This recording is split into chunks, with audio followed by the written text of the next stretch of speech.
What is up, guys? Orbital-Pilot back here once again in the world of Warthunder. This time, taken out to the sky in the P47, just the base model. This is the first one you get, technically in the game, the weakest. It sits at a battle rating of 3.7, and it might be one of the most OP planes in the game. Not because the plane is OP, but because of the current situation it's in.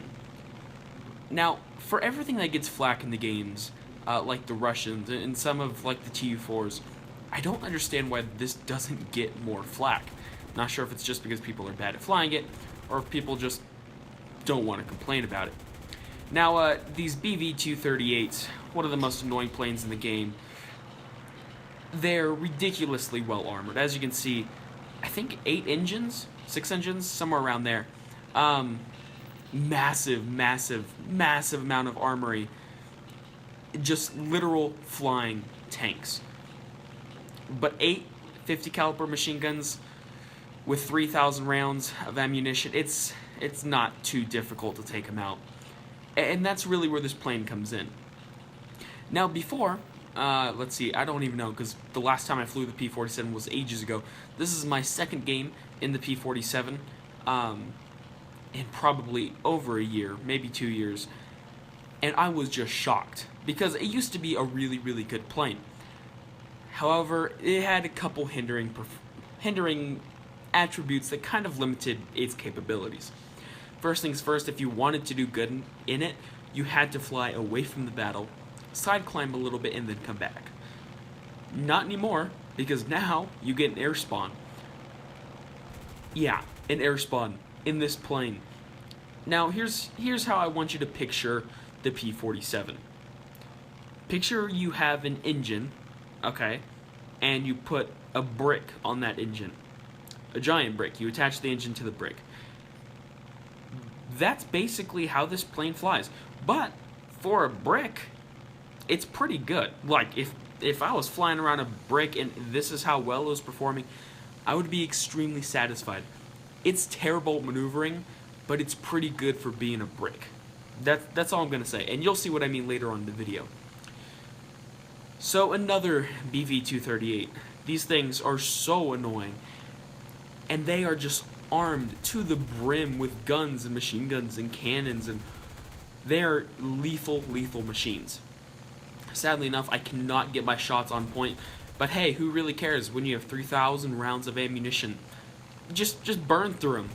Using tracers, of course, because Americans, we like to light stuff on fire like that.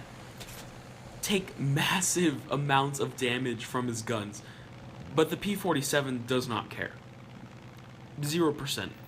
That front armor housing around the engine does an amazing job of actually protecting the engine. One of the main benefits about this plane is the engine. We'll get into that in a minute.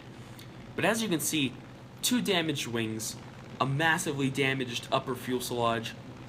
The P47 does not care. It flies slightly, very slightly crooked. I just don't know what can take this plane down.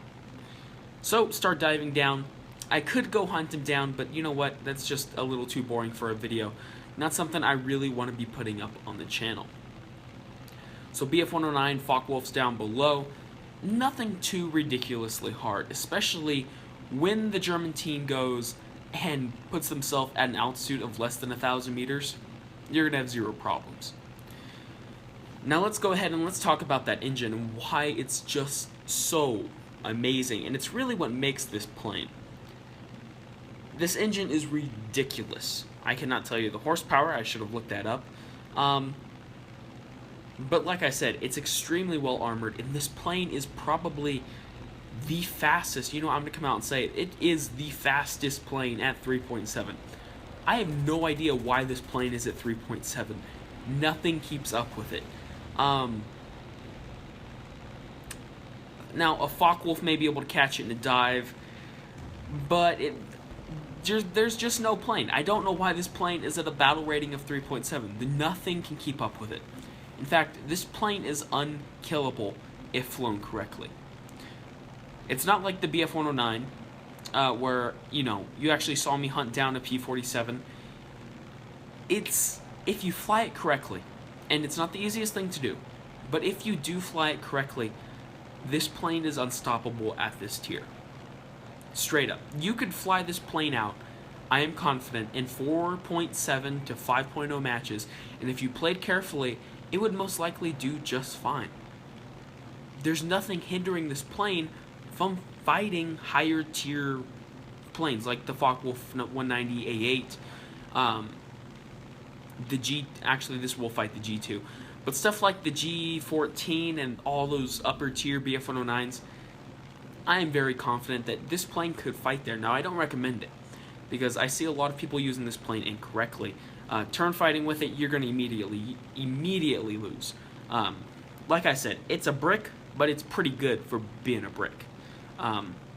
If you compare it to a BF-109, it's trash, but if you compare it to a literal flying brick, it's pretty good. So somehow this guy gets down to my altitude, and now I'm just going to let those 50 calibers just rip. And remember when I said about the armor of this plane, this thing is a flying tank. Both of our planes.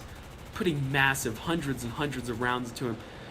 But he's doing the same to me, and this plane shrugs it off like it's nothing.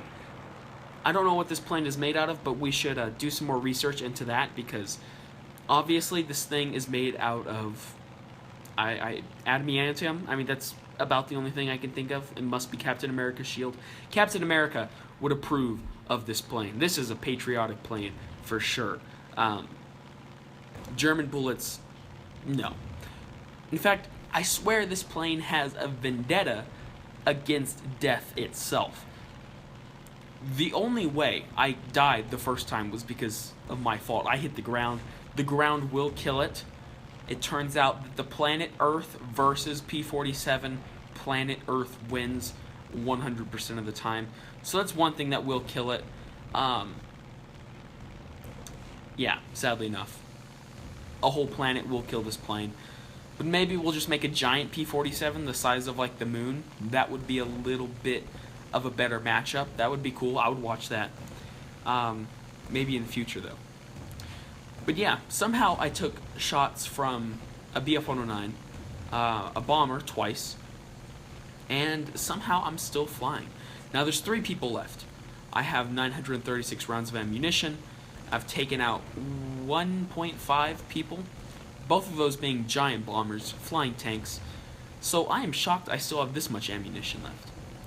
Now, the tracers aren't what they used to be. They used to be basically if you put a tracer round into anybody, instant fireball. They are a little bit more tamed down, which is probably a good thing. And I normally use stealth, but because I haven't shot M2s in so long, I figured I'd go with the tracers. And the tracers aren't bad. Like you saw, they light things on fire. And when you have 8 50 caliber machine guns, you can really afford to take out stealth and spray a little bit more. They do rip planes in half a little bit easier. So that's what I recommend. Now, here's where I kind of make my one mistake for this game. I think that's their original base. I don't know why I think that, but that's just their secondary base. The secondary base doesn't have the same AAA. The base that you spawn at when you initially start, I'm pretty sure, although it's World War II, I'm fairly certain it's laser guided ammunition, 30 caliber, you know, not 30 caliber, 30 millimeter, I don't know, laser trace guided rocket military laser system. In fact, I'm pretty sure it's the same stuff that they use in Star Wars. So, you know, take that. But this is not. This is normal World War II AAA. So it doesn't work nearly as well as photon cannons. So, luckily enough, you are perfectly safe pretty much going by this base. Although, it will get you every once in a while. So Focke-Wulf 190, he's paying no attention to me. Tracers do kind of light up. This is where stealth really comes in handy because I could just lay on this guy. However, as soon as I start shooting, he is going to turn away. And of course, they're 50 calibers. And even if you have 8 of them, they're not going to instantly kill like 20 millimeters would. Especially in my convergence, which is 800 meters. I know that seems ridiculous for wing-mounted guns, but for taking down bombers like I do in this plane, it works really, really well. So now an HE-51 and HE-112. The HE-51 I know is troll squatting. Sadly enough, I'm not sure if the HE-112 is. I pray that he is, because if this plane is really fighting that, that is just pathetic. And as you can see, the 50 calibers they're not doing much to his plane. Heads up with a biplane with 850 cals, it's not fair at all.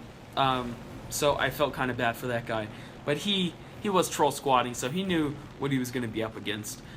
So last guy on the team, he's going back to land. Not what I would do. If you guys are ever in this situation, just go heads up. If you're the last person, especially in a Focke-Wulf, you probably could have got 1 or 2 kills had you gone heads up.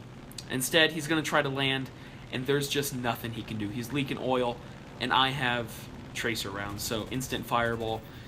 Yeah, he's toast. So 3 kills for the match and a kill assist, basically effortlessly.